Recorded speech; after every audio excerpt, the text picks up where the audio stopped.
I've had the privilege of sitting on the board of advisors at the Loss Prevention Research Council down in Gainesville, Florida for a number of years. And in the last 5 years, right, global or shrink in the US has gone from 60 billion to $120 billion problem, right? And you see it, right? Every time there's quarterly earnings, some poor CEO or CFO is trying to explain away that they didn't hit their number because they lost way more than they even had any idea about. And so, traditionally loss prevention tools have been about friction, right? Let me make it hard to take this. Let me make it, right? Think about clamshells, hard to get the item out of the packaging, lockup cages or spider wraps.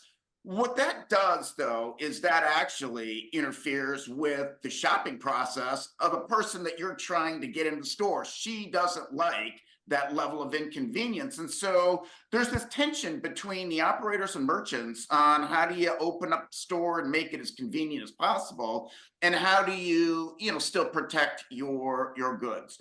So one of the things that has also been a glaring hole in the asset protection world is there's no data about it, right? Though that's 60 billion and 120 billion that we talked about. Yeah, right. That's right. I think that's right.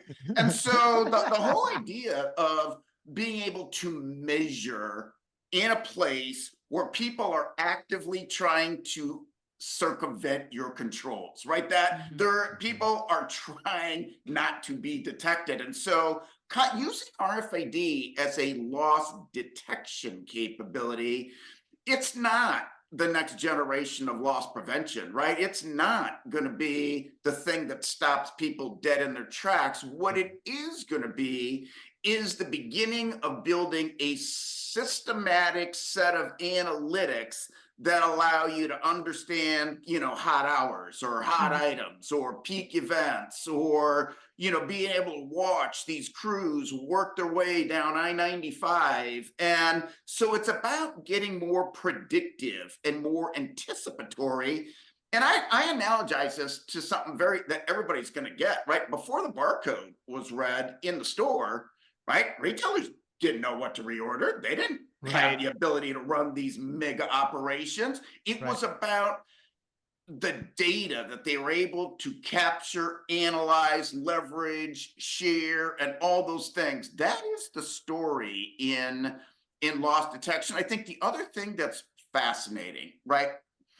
You can't get Walmart or Target, apologize, Walmart and Target, to agree on anything except in this asset protection space, right? They've got a common interest, and that is we want bad actors out of our stores. And so the ability to collaborate and now, use data to create industry size models for how do we actually alert and detect and prevent and, all those things, right? You go back to the same old toolbox, but now it's a dynamic toolbox with information. And I think that's a game changer for asset protection. Right. I love the analogy too of the barcodes. And also, basically what you're saying is you can't prevent what you don't know that you're trying to stop, right? You can't manage what you don't measure. Yeah, you can't manage what you don't measure. That's a great way to put it.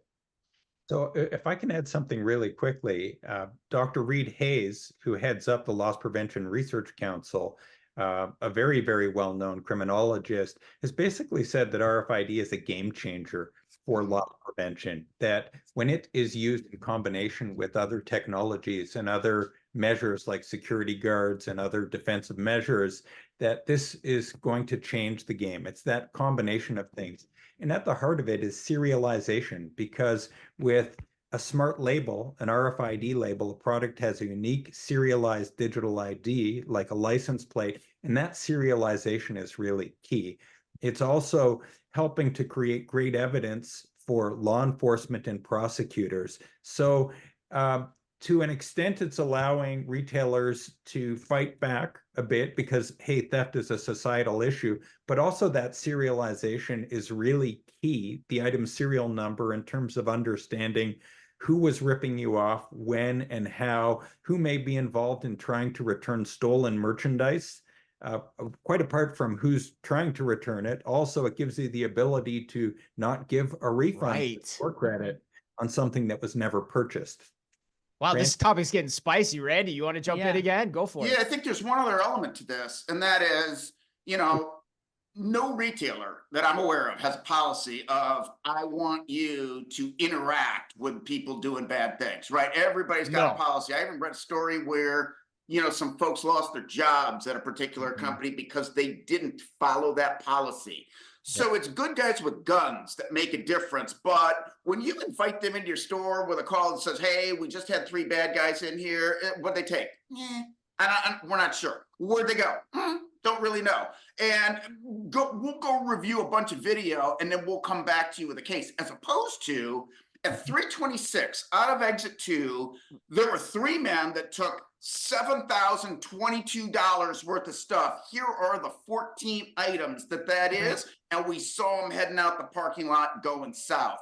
That's a very different kind of interaction with law enforcement. They got to win too, and they don't want to work lousy cases. And so this ability to document what is going out the door really, really helps our, our law.